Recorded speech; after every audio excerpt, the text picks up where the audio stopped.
Okay, folks, we have some breaking PlayStation news here that came out right after LTPS, but it's this job posting in San Mateo, California at Sony Interactive Entertainment, and it does say a lot about Sony's intentions with multi-platform and selling their games outside of PlayStation hardware. More than they've really telegraphed before. So the position is for a senior director, multi-platform and account management.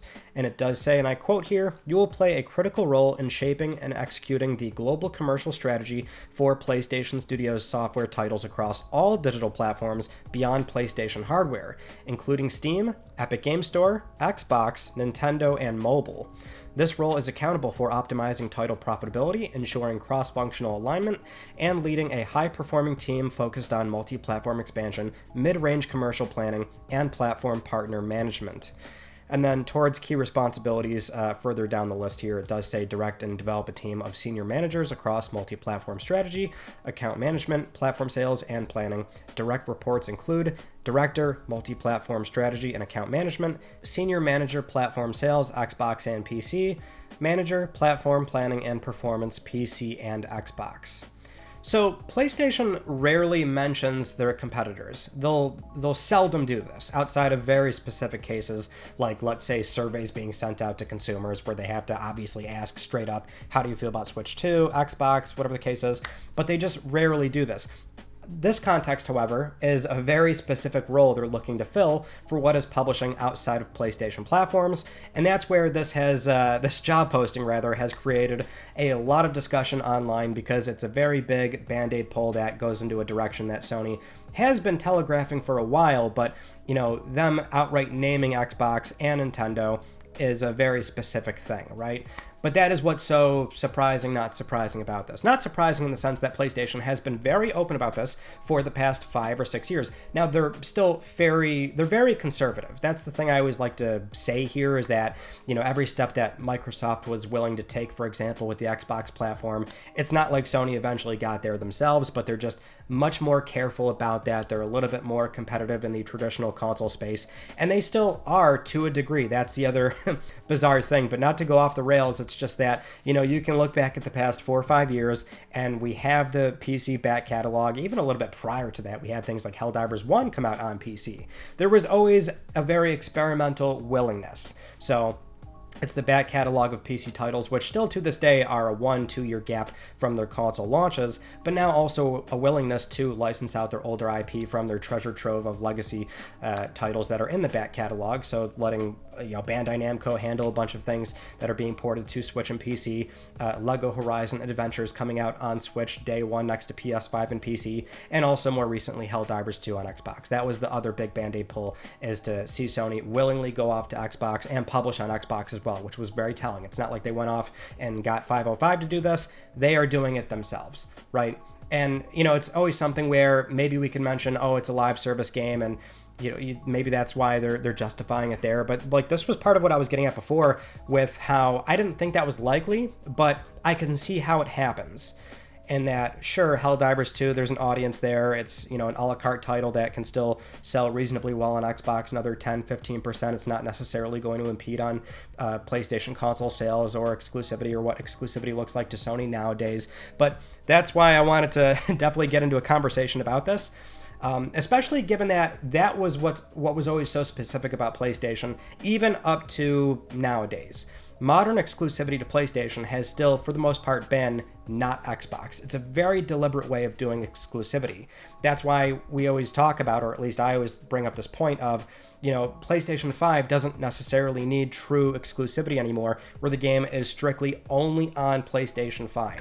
It doesn't matter if these games ship on PS4's cross-gen. It doesn't matter if they come to PC a year later, or even day and date, because Sony has this console lane, and it's a clear landing strip, even more so nowadays with Xbox hardware sales seeing 3 years onward of a year-over-year decline. Like, they sort of won, basically. they won since the PlayStation 4 generation, where people built digital libraries. So going into PlayStation 5, they had a very strong position, and they still have it. But that was the point I was making, is that year one of PlayStation 5, it did not matter about these PC games. It did not matter about cross-gen PS4 titles. People went out in droves buying PlayStation 5s as quickly as they could, given the supply constraints, and then also buying the PS5 versions of those games. So there was simply not, exclusivity just didn't really matter in the way that we expect, or how we expected on PS1, 2, 3, even PlayStation 4. That was really where that sort of died off, and Sony started taking only on PlayStation labels off of PS4 box art when they started doing all the PC stuff. But we saw, and we still see to this day, it's simply not impeding on their position. But that's the thing with PlayStation, is that the way they have always done exclusivity was simply not Xbox, and now that's not really an issue. The ironic thing is, there's a recent game that was announced, Where Winds Meet. That game still has the same sort of typical exclusivity arrangement of not Xbox. You know what I mean? So even right now, there were deals signed, however recent they were, but that was still the approach. And I would imagine, honestly, it's still going to be like that for a little bit. You look at a job posting like this, obviously it does directly say Xbox, PC, Nintendo, but I think that's just going to be more of what we've been seeing, which is not necessarily experimental, but experimental enough to where you can see the thought process behind why they're making certain decisions. So, there's a lot of back catalog titles that I think make a lot of sense. I mean, my ClickR3 co-host John made a really great prediction earlier this year, which is he could see Horizon Zero Dawn going to Nintendo Switch, or Switch 2, I would imagine. And he said that, and I thought that makes so much sense to me. It's a 2017 game. It's done its lifetime sales on PlayStation. So yeah, I could see that happening. There's Horizon Zero Dawn. There's, of course, the live service expectation, of PS5 and PC day and date, and that was always kind of a given at that point, and that makes a lot of sense. With Marvel Tokon being announced, it's only announced for PlayStation 5 and PC, but, reasonably speaking, I think we could see Marvel Tokon eventually make its way to Nintendo Switch 2 and Xbox. But now it's also a question of what will we see with Xbox for other things outside of live service. That's the other really important thing to clarify about this job posting. There is nothing on here designating live service or differentiating it from single player. Like, it's just broadly saying PlayStation Studio titles. But that's where some are thinking, does that mean everything? Does it mean only a handful of titles? But, again, I think Sony will be very deliberate here. Not to say that single-player games wouldn't happen. I mean, now I think it's a very distinct possibility that you might see a Marvel Spider-Man ship on Xbox. But here's the reason why you might actually see something like that. And I've been kicking around this idea for a little bit. And, I think Helldivers 2 sort of really illustrates this point, in that based on what we're hearing the next Xbox might look like. If this thing is possibly shipping sometime next year, which would be pretty insane, but whether it is next year or let's say 2027, right? If this thing has basically a Windows PC-esque software layer where it's going to be launching other storefronts, and Microsoft made that very clear that that is the expectation, and you're going to be able to install Steam on this thing and then launch PlayStation Studio PC games, there's actually perhaps a small window here where Sony feels much more motivated to chase what might be 10-15% extra little bits of revenue on, what is obviously a pretty small install base on Xbox right now, but there would be a huge novelty of getting, let's say, a Marvel Spider-Man on Xbox Series X before the next generation of Xbox, where then they're just accessing the PS Studio games. You know what I mean? So I'm not sure if that's like the play here, but it's something to think about, in that there is a novelty to getting them out now and selling them now before they can just launch licenses that were already purchased through Steam. You know what I mean? Now, that seems kind of short-sighted in my opinion, but you never know. I mean, these companies will chase down any little bit of revenue that they can, especially if they think it's not going to impede on their core business model. And as we've just mentioned, there has been nothing thus far impeding on PlayStation 5 and Sony's console model. Everyone can complain and bring up points left and right about, look at Xbox, look at this, PlayStation's lost its way, it's lost its identity, it's not doing exclusivity anymore. These precious IP that I care about only on this box, none of that stuff has mattered so far, because PS5 is unbelievably successful and it's making so much money, and they have, by every metric, won the high-end console space. They have it, and Sony as a public company wants more. Now, the question is, how much do they care about the status quo? And I think there is still a very specific mindfulness of we care about how our consoles are perceived, and we still want to present this console as a high-end box that is desirable and people want, and they'll feel like they'll get a lot of mileage out of. So because the other thing too, right, the PC stuff is still a 1-2 year gap with the big single player titles. I really thought that they maybe would be working their way up to day and date, and that wouldn't really be a problem. But even the most recent business segment briefing, you have Herman Hulst saying that they're still going to be very careful about pursuing that.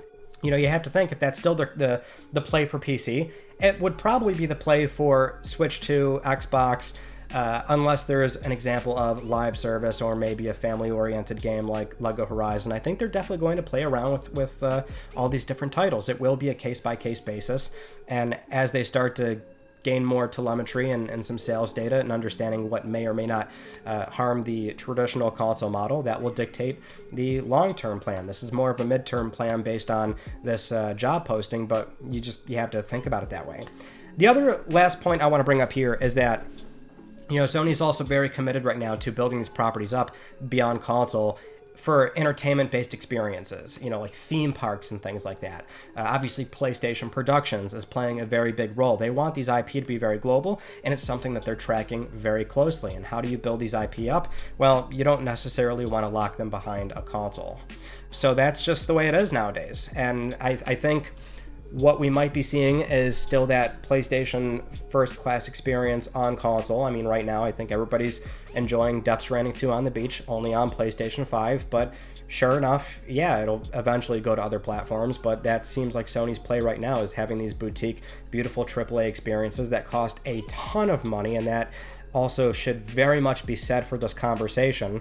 That's the other big elephant in the room here, is AAA budgets are ballooning, and you kind of have to get more returns out of these games, even for a Sony nowadays. But there's that, and then, you know, eventually you can get these games experienced elsewhere or enjoy them with a new anime or a new movie coming out, or there's just a lot of reverence and appreciation for these things, and they need to be exposed to more people. And I think that's Sony's play right now. So, you know, it's a pretty crazy job posting, but that's the world we live in, and it's something that is definitely more of a PlayStation thing right now. Nintendo definitely is carving out a different role. They do speak to a different audience with a lot of the family-oriented stuff.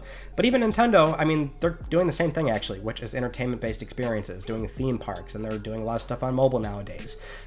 They're the most conservative of the big three, and that's kind of been the hierarchy. But with PlayStation, they're getting there.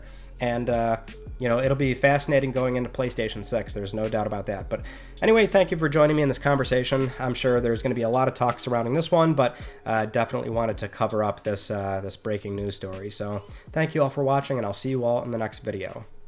You take it easy.